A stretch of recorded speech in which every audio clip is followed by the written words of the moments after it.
Hello, everyone. According to my clock, it's 10:32, so we will get started. Expecting a few more to sign in, but we'll see how we go. A very warm welcome to you all, wherever you are tuning in today. I hope you are well. My name is Terry. I'm the Membership Development Manager at the EI. And the focus of the webinar today is all about how to apply for professional membership and registration. And I'll also be covering within that the different membership grades and titles that you can apply for, the application processes involved, and some of the specific requirements for those titles. The webinar is being recorded and it will be made available on the EI's YouTube channel after today. So you can listen again if you need to, or let other people know if you think they'd be interested. It should last about 50 minutes to 1 hour, and there will be time for questions at the end. There'll be a Q&A session. If you have a question at any point, simply type your question in the chat function, and I'll answer those at the end.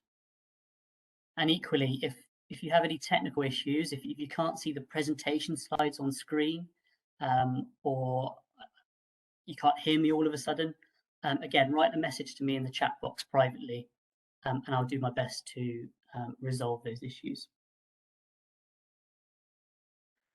Okay, without further ado, we'll get started. Just very quickly, a bit about the Energy Institute itself, if you don't know much about us. Well, we are the chartered professional membership body for energy, and we represent the entire energy sector. And we are truly international. We have contacts, members, and networks across the world. We cover all sectors in energy, and we cover all disciplines. So whether you're an engineer or an analyst, you might be an energy manager or an environmental professional, you might be an academic or a lawyer. It doesn't matter what your background is, as long as you do the work that you do in the energy sector as a whole, then we will be able to support you in some way with your professional development. We'll be able to get you into a membership grade and support you with your aims to get professional recognition.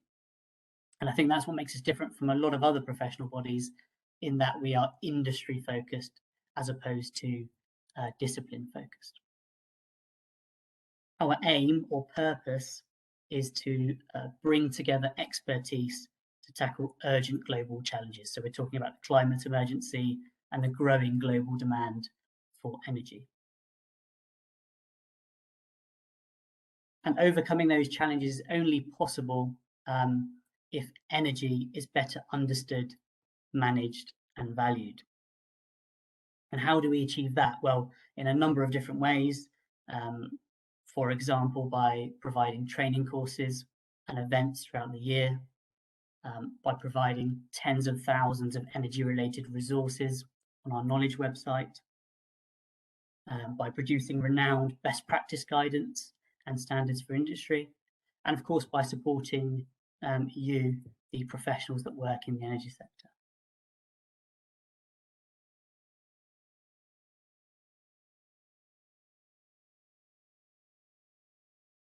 As I said, we are very much international, not just based in the UK. In addition to the 13 branches and young professionals networks that we have up and down the UK, we also have branches internationally in places such as Africa, Southeast Asia, the Middle East, and the Caribbean. And having this extensive global network is really important to us and for our members, because it means that you can connect and engage on a local level. We want you to feel part of the EI and the energy community wherever you are.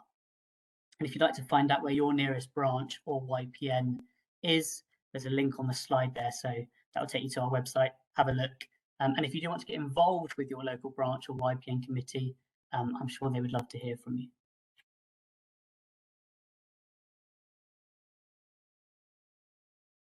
Okay, so straight on to the different membership grades that we offer.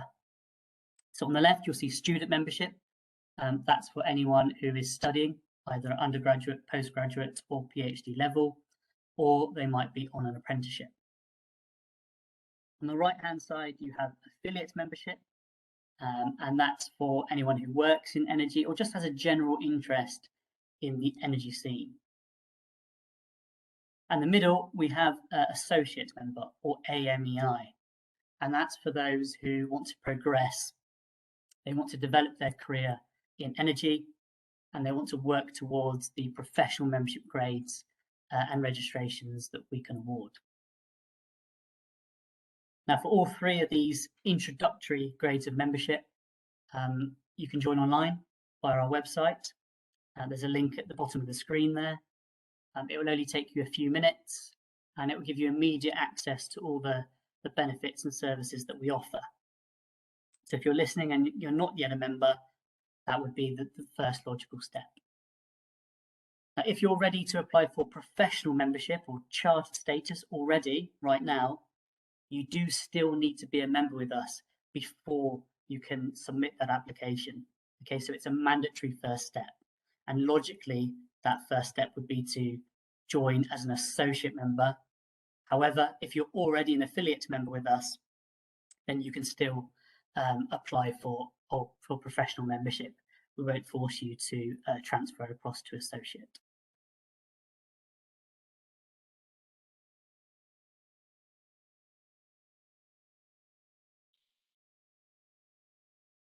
This slide shows our three professional grades of membership, fellow, member, and technician member, and you can see the post-nominals in brackets there. So technician member is essentially for technicians who work in energy. They're solving technical, practical problems, and they're making things work at ground level. Technician members will have an element of personal responsibility, and they may be involved in the supervision and guidance of others. And they will also have a good knowledge of the energy industry as a whole. Members are experienced professionals that work in energy. They would be operating at a responsible level within their organisation in an energy-related role. Members are often innovators or experts in their field. And members will have a very good level of leadership and management skills, both of people and work. And they'll have a broad knowledge of the energy sector as a whole. Fellow, or FEI, is the highest grade of membership that we can award, and it's for the leaders and the influencers in energy, those that drive the profession and really make a difference. Fellows will have a really good level of leadership and management skills and an advanced knowledge of the energy sector. Now, we actually changed the criteria and the way in which you would apply for fellow fairly recently. For more information, have a look at our website. There's a page specifically on fellowship. And it's now a case of there are 15 different criteria ranging from entrepreneurship and innovation in energy through to showing excellence in academia or championing inclusivity in energy. Okay, so that's 4 examples, but there are actually 15 categories, and you can apply for fellowship based on only one. Okay, you only need to apply based on one, but you can apply based on up to 3 of those categories. Now, for all 3 of these grades, these professional grades, you can't join online. They involve a written application of some kind. For member and technician member, that written application goes forward to our membership panel for a formal assessment. And for fellow or fellowship, that written application goes forward to our fellowship board for a formal review. For more information about those grades, have a look at that link there, which will take you to our general membership page.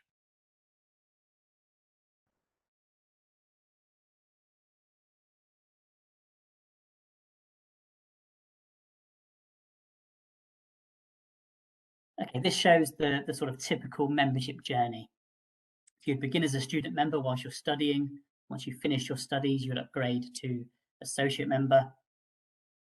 And once you have some relevant experience under your belt, we would expect you to upgrade to professional, incorporated or chartered membership.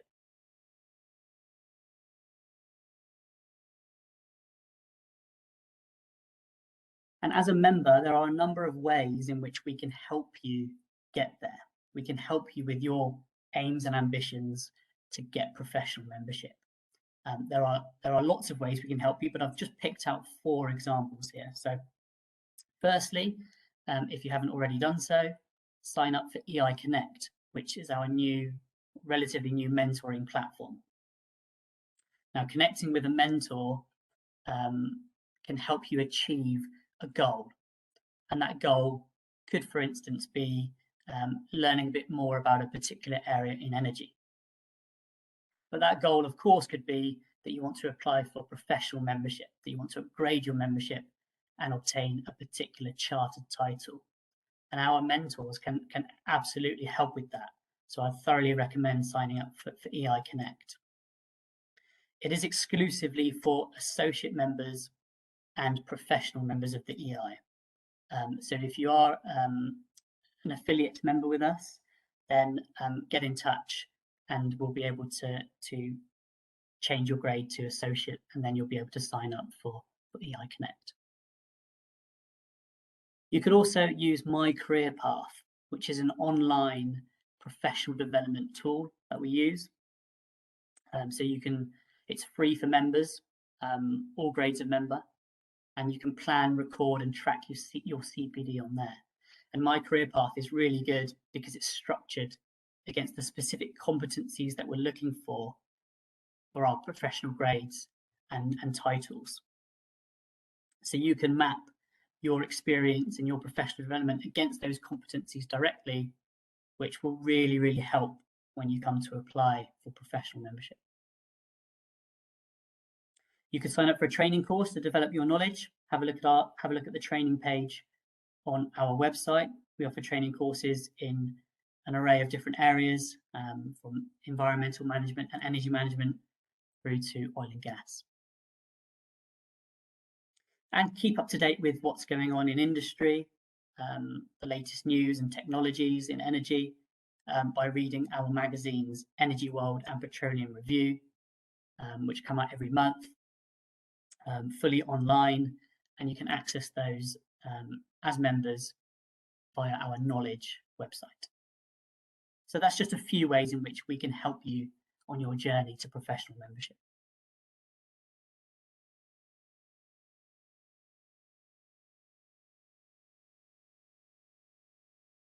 Okay, this slide shows obviously the 3 professional grades that I just talked about on the left, fellow member and technician member, but it also shows all the different additional titles that we can award. So in the middle section there, you'll see that we are licensed by the Engineering Council to award Chartered Engineer, Incorporated Engineer, and Engineering Technician registration. And similarly, we're licensed by the Society for the Environment to award Chartered Environmentalist registration. On the right-hand side in green, you'll see the 3 chartered titles that are unique to the EI. So you can't obtain those anywhere else or with any other professional body, only with us. And they are Chartered Energy Engineer, Chartered Petroleum Engineer, and Chartered Energy Manager. What's important to note here is that you can apply for one of our professional grades, so fellow member or technician member, on its own. You can apply for just one of those grades on its own, and that is a form of professional recognition. You need to go through that formal review process to get that grade. If you're interested in one of our additional titles, then you can't get those or apply for those on their own. So if, for example, you wanted to apply for Incorporated Engineer, you wouldn't be able to apply just for that. You need to apply for it together with one of our professional grades of membership. Chartered Energy Engineer and Chartered Petroleum Engineer come hand in hand with Chartered Engineer, CEng.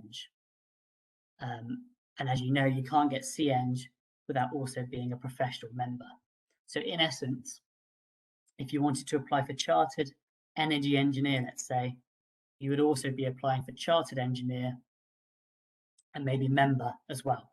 That's 3 different titles, but what's crucial is it's just one integrated application. We don't make you do 3 separate applications. We try and make the process as straightforward as possible. And there's more on the process coming up. So I hope that's helped to clear up the sort of different combinations that you can apply for.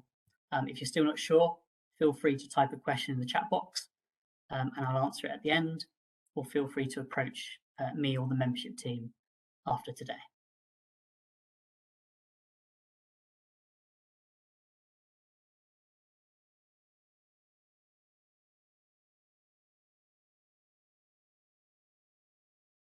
Okay. So some of you might be thinking, what's the point? What's in it for me? Why should I go through this process to obtain professional recognition? And there are obviously lots of different reasons. So first of all, it can help you to advance your career. It shows employers that you have the competence, the expertise and the work ethic that they're looking for. It helps you to stand out in what is quite a competitive industry. And it shows you have that external validation. It's quite a robust peer review process that you'll go through. It shows that you've been assessed by senior established people working in the energy sector, and they've put a stamp on your energy credentials. And there could well be a financial gain to obtaining professional recognition or charter status. That obviously depends on the organisation. It also increases your credibility with your peers and your clients. We have a number of testimonials from current members on our website, on the membership page. Have a look there. But one repeated theme there is that they all say how professional membership has helped with their credibility in energy.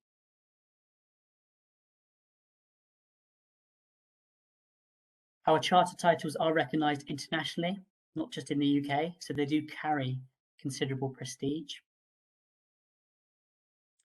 And it could be that it unlocks new opportunities that weren't available to you before, because you suddenly have that chartered status or that professional recognition. It might open some doors for you. And of course, it's a mark of your commitment to professionalism and best practice in energy. So there's just a few reasons why, in terms of the benefits of seeking professional recognition.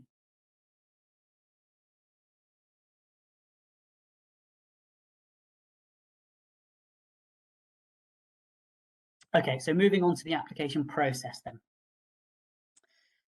So the first step, well, actually the first step obviously is to join as a member if you haven't already done so, because you have to be a member first. Then you should go to the membership page of our website and download an application pack for the grade or title that you are interested in. You'll see on the membership page there's a big box for each grade that we offer. Click on that box and then click on the button to download the application pack. And that pack contains everything you need to apply, including 2 sets of guidance notes.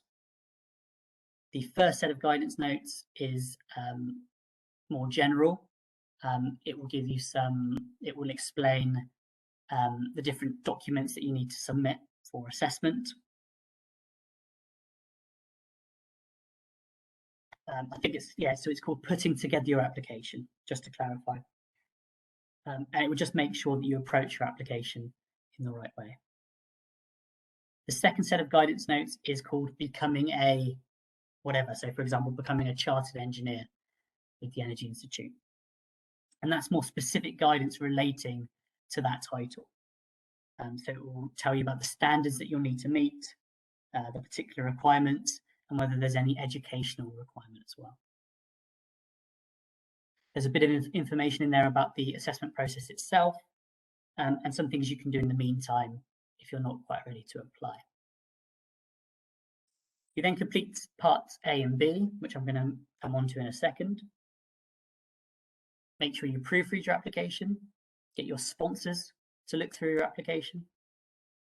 And then when it's ready, you would email it to professionals@energyinst.org.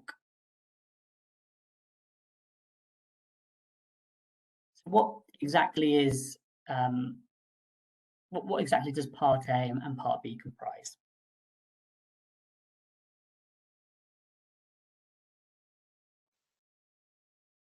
So first of all, there is an application form, and that's fairly straightforward. It will ask you for some of your personal details, your career history, the qualifications that you've done, that sort of thing.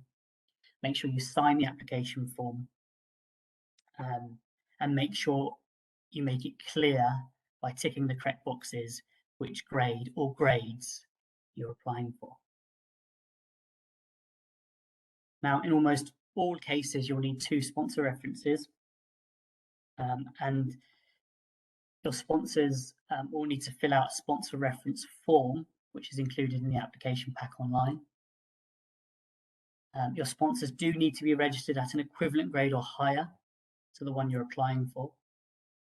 So, for example, an affiliate member of the EI couldn't sponsor you for an application for member and chartered environmentalist. However, your sponsors do not necessarily need to be Energy Institute members. They can be professionally registered with any professional body, institution or society. It doesn't have to be the EI. You'll need to write a professional development review or PDR.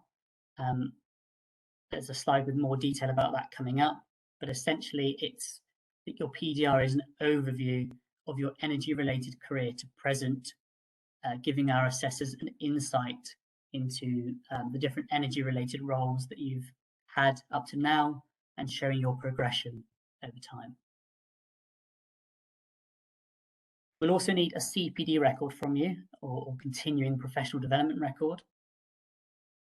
That needs to show not only the CPD that you've done up to now, but also your future CPD plan, so how you intend to maintain your competence moving forward. In the application pack, you'll find there is a CPD template form, which of course you're welcome to use if you don't have your own within your organisation. And as I mentioned before, we also have My Career Path, the online professional development tool. You can use that if you prefer to use an online system as opposed to a paper form.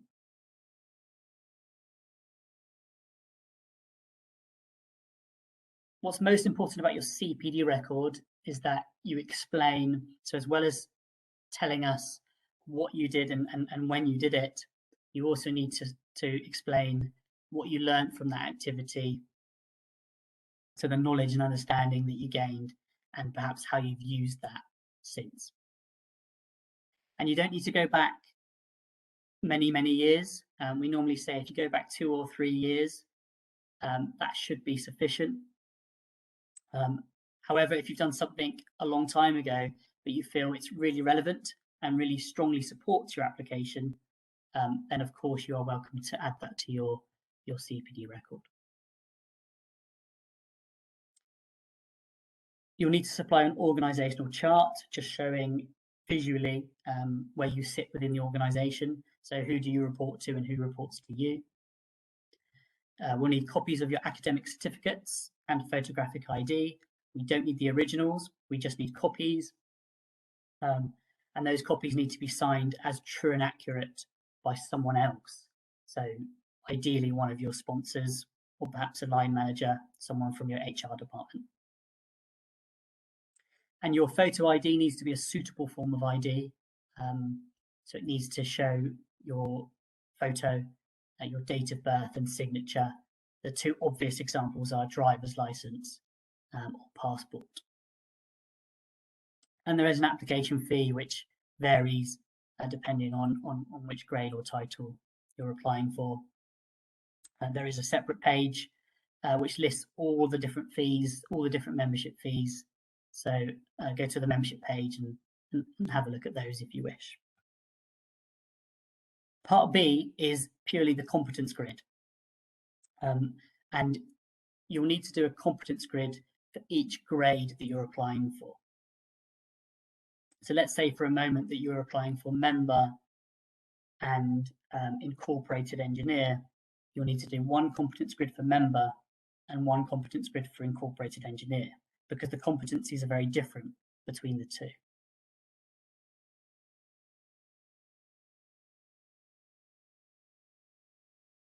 I've talked a lot about competencies. Well, these are the sorts of things you'll be required to demonstrate. So they range from A to E. So your knowledge and understanding of energy, your application to practice, your leadership and management skills, your communication and interpersonal skills, and your commitment to professional standards. They are the overarching competencies. When you drill down further, which we'll see in a moment, there's a lot more detail to that.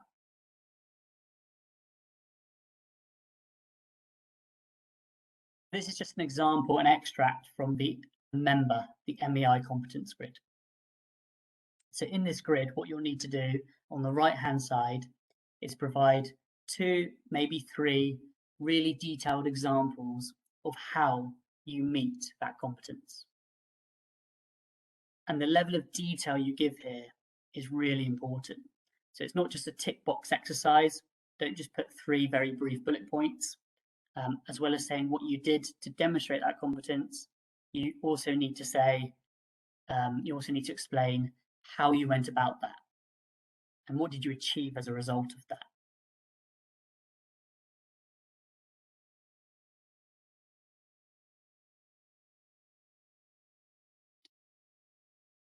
If you're talking about a project that you managed,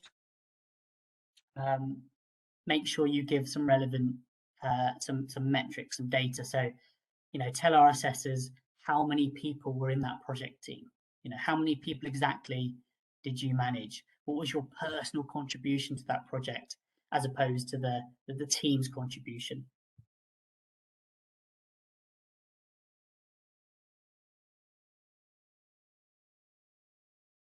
This is an example of the CEng, Chartered Engineer Competence Grid.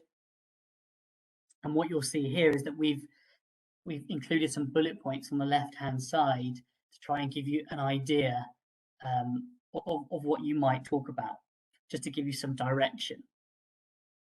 It could be something completely different to what we put in those bullet points, but we're just trying to help and steer you a little bit.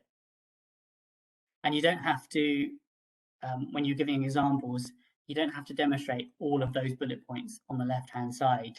It might be that you're just talking about 1 or 2. So what you can see from these competence grids is that those overarching competencies, A, B, C, D, and E, are actually broken down further.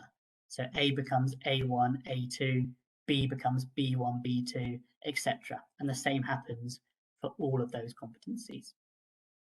And you will need to demonstrate all of them. You wouldn't be able to leave a section in the grid blank. Okay, to be eligible to qualify for one of these professional titles, you do need to show that you can demonstrate all of the competencies.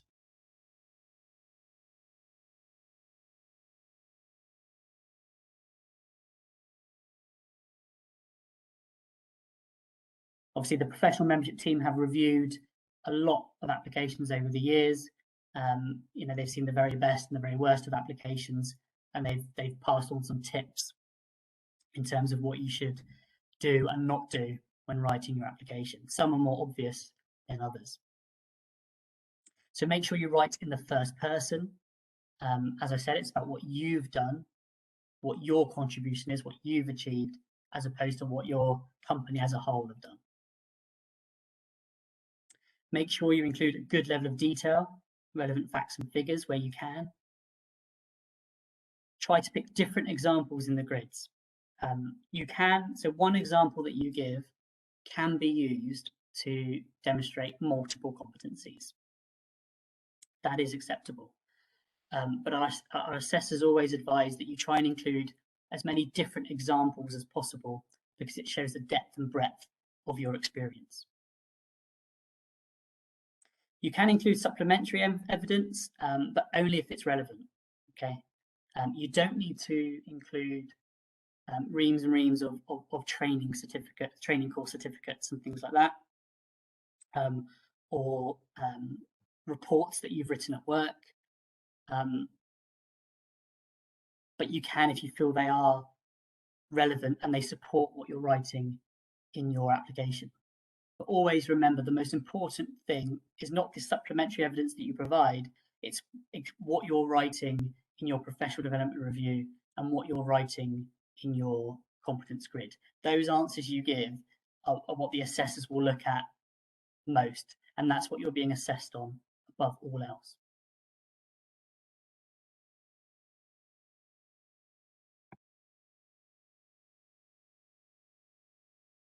Don't forget to proofread your application and get one of your sponsors or someone else to look through it. Remember, you are also being assessed on your ability to communicate, on your communication skills. So make sure your application isn't littered with mistakes. You can't submit your CV instead of a professional development review or PDR. Your PDR is much more than a CV or an extended CV. Okay, a CV won't be accepted. Don't plagiarize. That's an obvious one. It will be spotted. As I said before, don't leave any gaps in the grid. You need to demonstrate all of the competencies. And don't go well over or under the advised word count. What you'll see in the application pack is that there are some really comprehensive guidance notes, and they do tell you how you go about approaching your PDR and your competence grid. So make sure you read those guidance notes really carefully before starting, before jumping in, and have a look at the advised word counts to ensure that you don't go well over or under.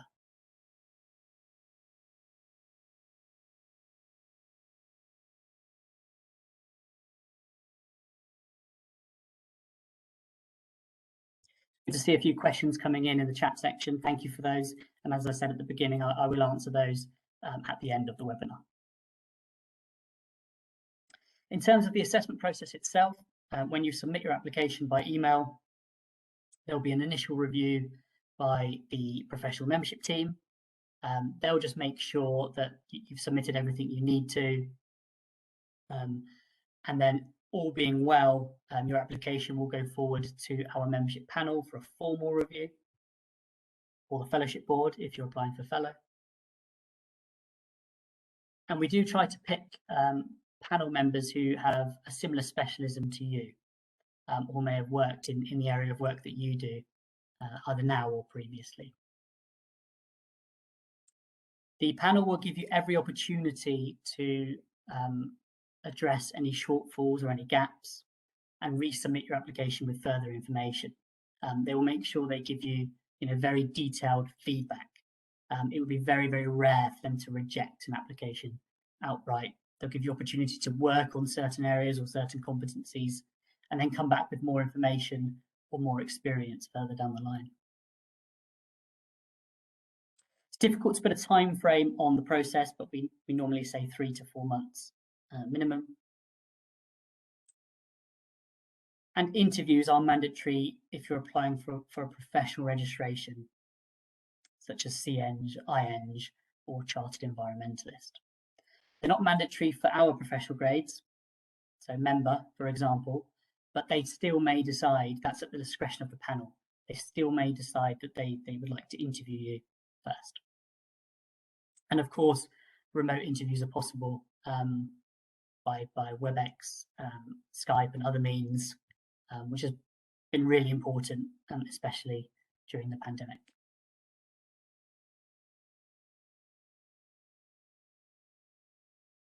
In terms of the interview, it normally takes between 45 and 75 minutes. Just remember, the interview is a discussion with your peers about the application that you've submitted, about sort of relevant knowledge and competence that you have. And when answering the interview questions, always bear in mind, always keep in mind those competencies, because that's what they will be sort of probing you on. There's no exam or presentation involved. And the report from the interview goes back to our membership panel for ratification, and then we will inform you of the result.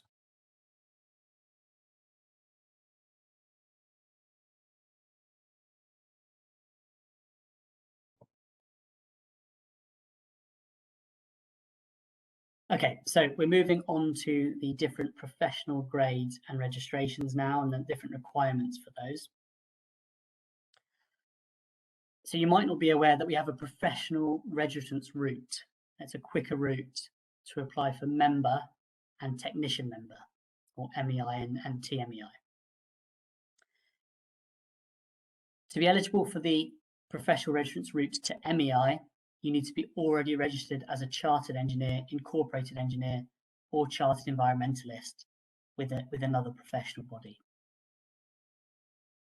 And you need to be currently working in energy and have a track record of working in responsible roles in energy.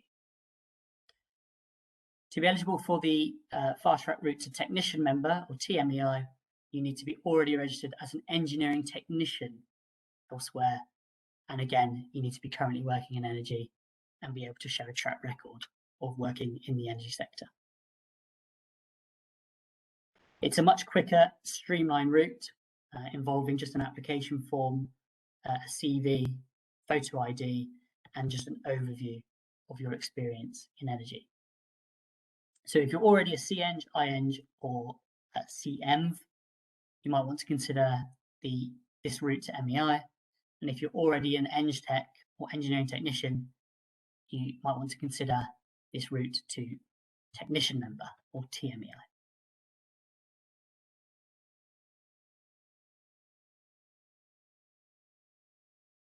Okay, next I'm going to talk you through the process or the requirements for our 3 engineering titles, licensed by the Engineering Council to award those. They are Chartered Engineer, Incorporated Engineer, and Engineering Technician. So for all 3 of these titles, these engineering titles, you need to demonstrate 2 things. That you have the required foundation, technical knowledge and understanding, or the educational bit, and that you can apply your knowledge, skills and understanding in the workplace. And that's the professional competence bit.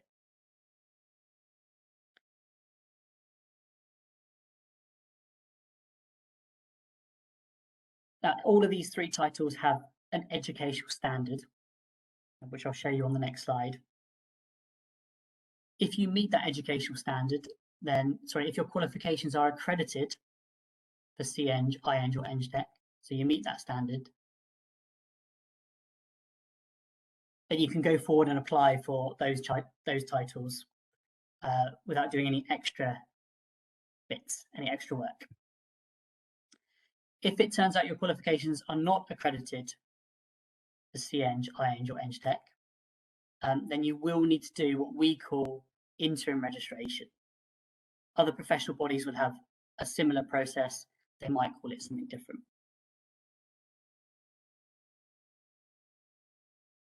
It's very easy to apply for interim registration. Go to the membership page of our website again, click on the box for interim registration, download the application form, and that form will ask you to list your qualifications on there. Send that in and we'll check for you. We'll check to find out if your qualifications are accredited for CEng, IEng, or Eng Tech. If they are, you can be awarded interim registration straight away, no problem. If they're not, then you will need to fill out an extra form, and within that form, you'll need to show that you have the equivalent knowledge and understanding as someone who has done an accredited qualification. Okay, so you'll need to show that you meet the honours level learning outcomes and the master's level learning outcomes to prove that you meet that educational standard. I hope that makes sense, but again, if not, feel free to ask me a question, or and I'll try and answer it at the end.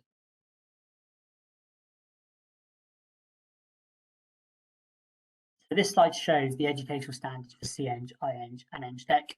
I won't waste time by reading those out, but they're there for your reference. And of course, they'll be there on the recording if you want to relook at those. If you want to make a head start and find out for yourself if your qualifications are accredited, you can go to the Engineering Council website. You can have a look at their accredited course search and find out if your qualifications are listed.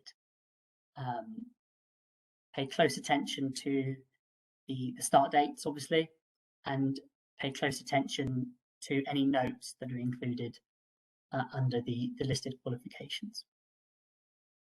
It could also be that your qualifications are accredited under an international agreement, such as the Washington Accord or FIANI. So that's something else you should look into. Or if you fill in the interim application form listing your qualifications, we can do that work for you.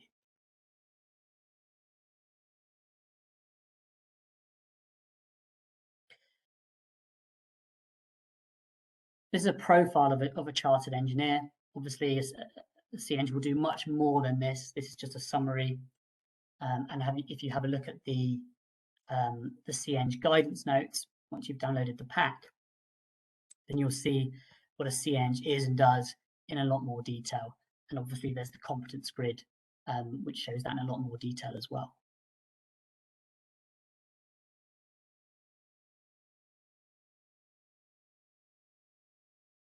Same for incorporated engineer or iEng. This is a profile or a summary, but have a look at the iEng guidance notes for more information.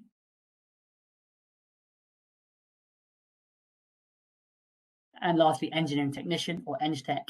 Again, here's a profile.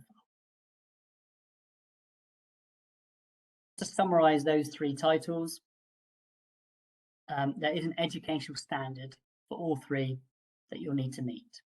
If your qualifications are not accredited, if you don't meet that standard, then we have interim registration in place that will enable you to do that. You'll also need to have relevant practical experience. So that's the second part, if you like, where you demonstrate all the different competencies and submit all the documents I went through one by one. You'll need to abide by the EI's code of conduct. You'll need to commit to maintaining your CPD. Every year, we randomly select members to submit evidence of their CPD records. If you're not already a professional member with us, you'll need to join as a professional member at the same time.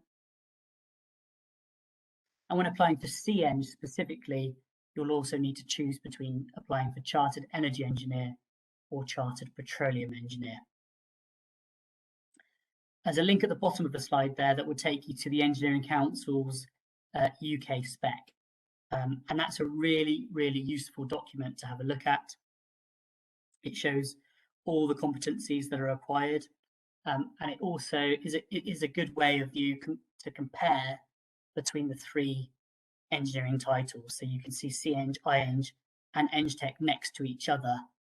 So if you're not sure which title you'd like to apply for, which is most relevant, then have a look at the Engineering Council's UK spec.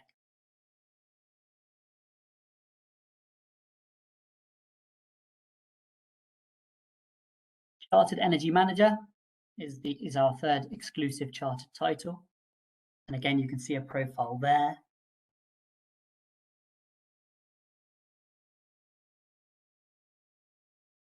Chartered Energy Managers are essentially providing advice on energy use, energy policy and energy efficiency. You might be analysing an organisation's energy performance, producing reports. You'll have a good knowledge of market supply and current legislation.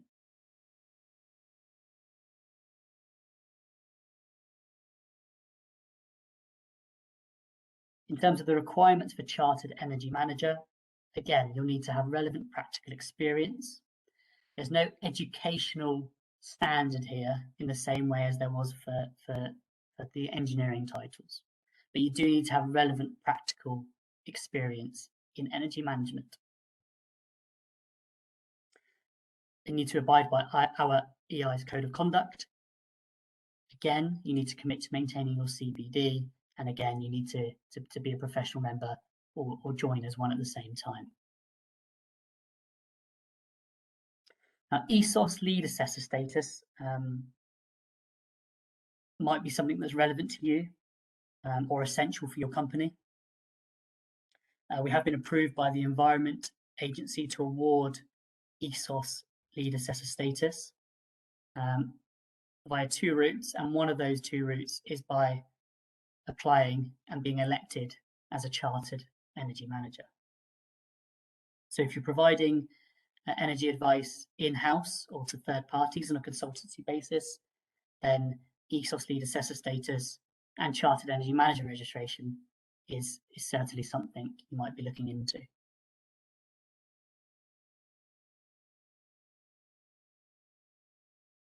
And lastly, Chartered Environmentalist is a title we're awarded by the Society for the Environment to award. Our Chartered Environmentalists work in a variety of roles. We have sustainability consultants and managers, researchers, directors, and of course those who are working to promote and raise awareness of climate change, which is more important than ever.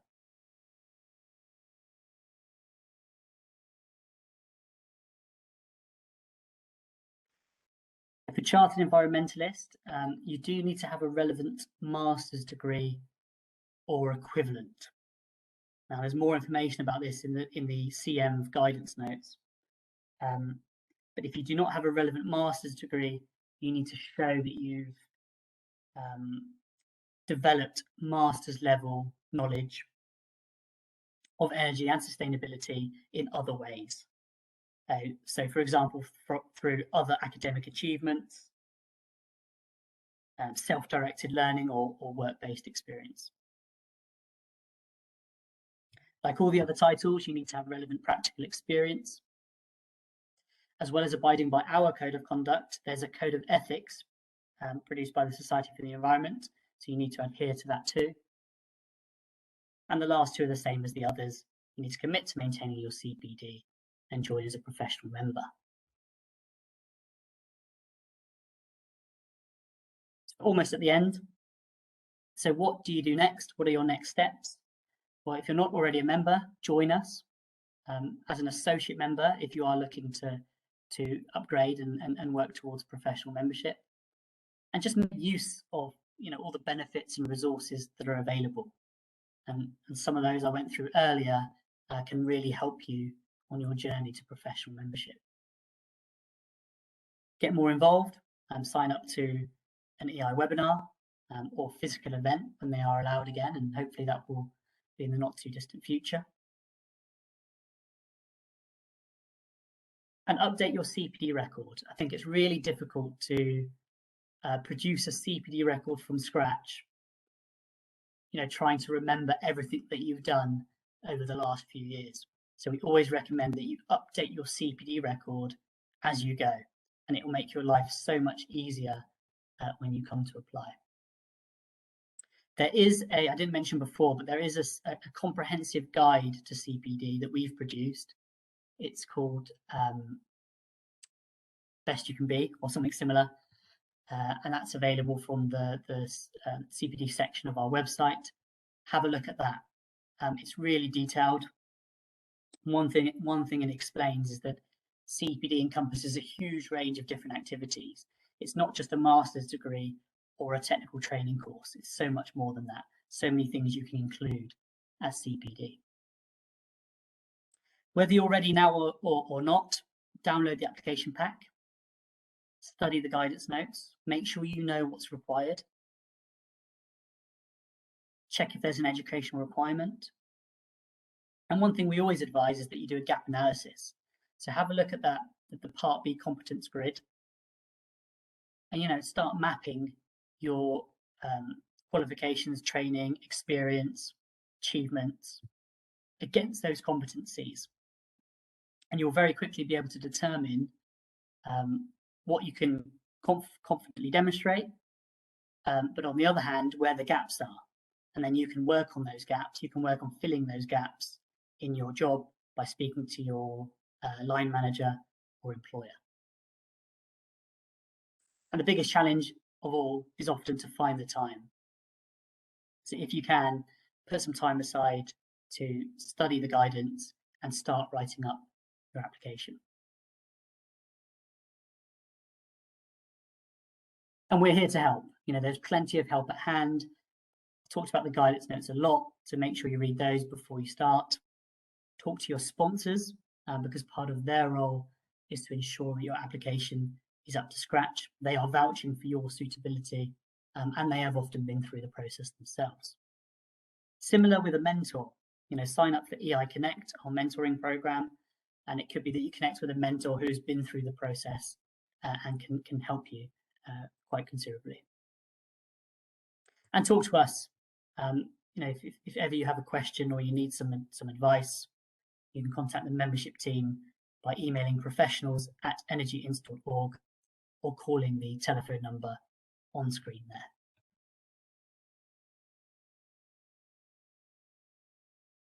And that concludes the webinar for today. So if you're leaving us immediately, thank you very much for listening.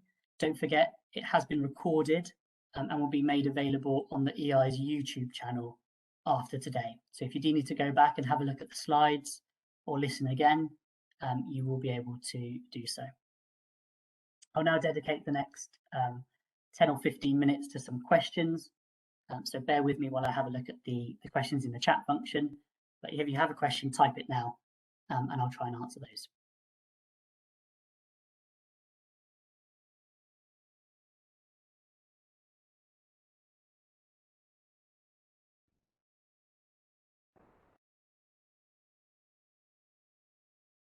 There's a question here about applying for Chartered Engineer Registration and Chartered Petroleum Engineer Registration.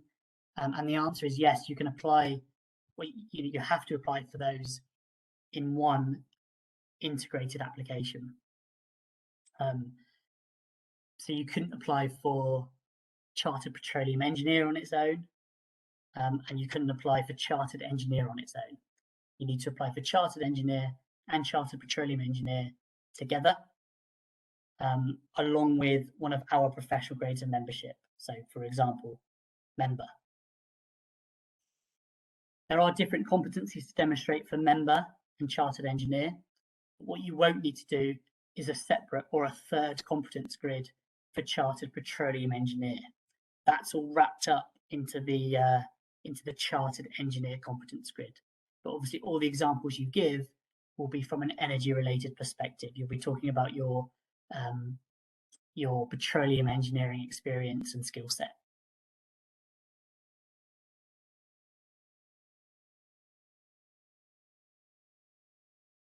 The next question is asking about the organisational chart,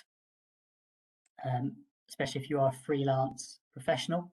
It's probably doesn't exist, an organisational chart, and that's fine. We've had this query quite a lot. If for whatever reason you can't supply an organisational chart, don't worry. It will be obvious why you're unable to, but if you can, in your professional development review or your covering email when you submit the application, just explain briefly why you've been unable to supply an organisational chart, and that will feed through to our assessors.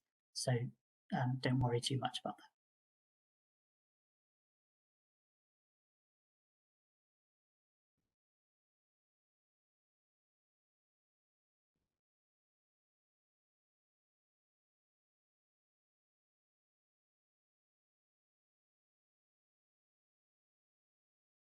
I've just noticed there are some questions in the Q&A function as well. Just bear with me.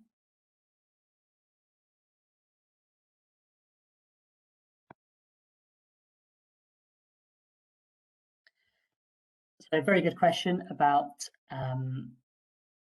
the defined time frame of experience needed in industry before applying for professional, incorporated or chartered membership. That's a very good question.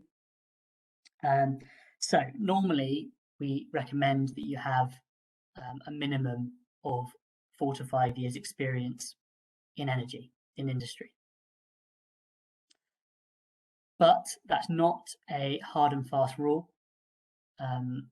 because it's less about time served and more about demonstration of competence.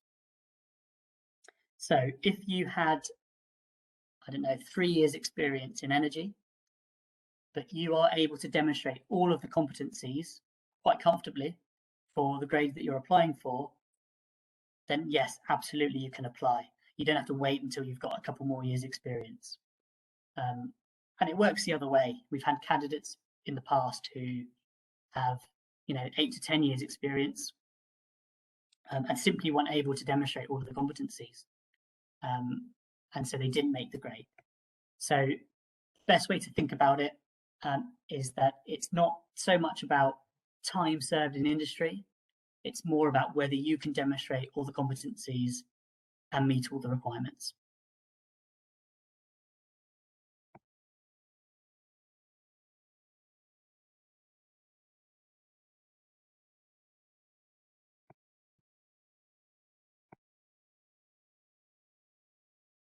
Reading through a couple more questions, bear with me.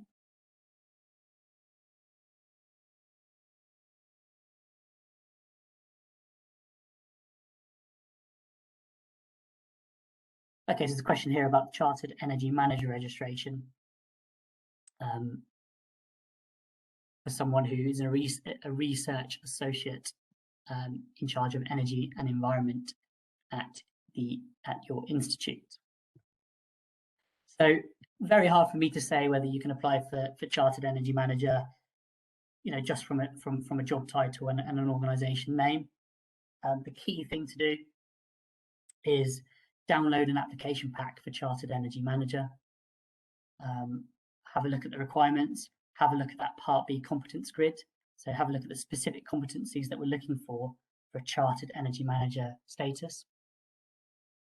Do a gap analysis. See if you can demonstrate those competencies, referring to your own experience, professional development activities, training, etc. That's the best way to ascertain whether that chartered title is most suitable for you and whether it's the right fit.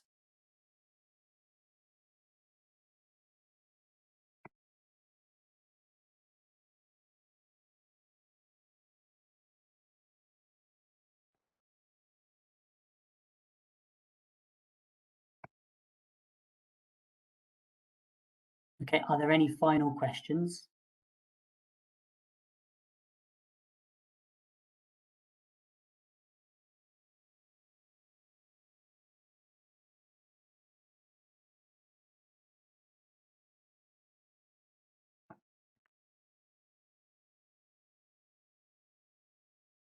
Okay, question here about from someone who doesn't have a degree, not studying for one, which would be the correct entry level membership.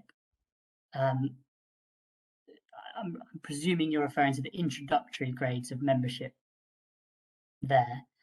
So if you are looking to apply for professional membership or charter status in future, then you should join as an associate member or AMEI, and it doesn't matter if you have a degree or not to apply for that grade of membership. If I've misunderstood your question, then just let me know.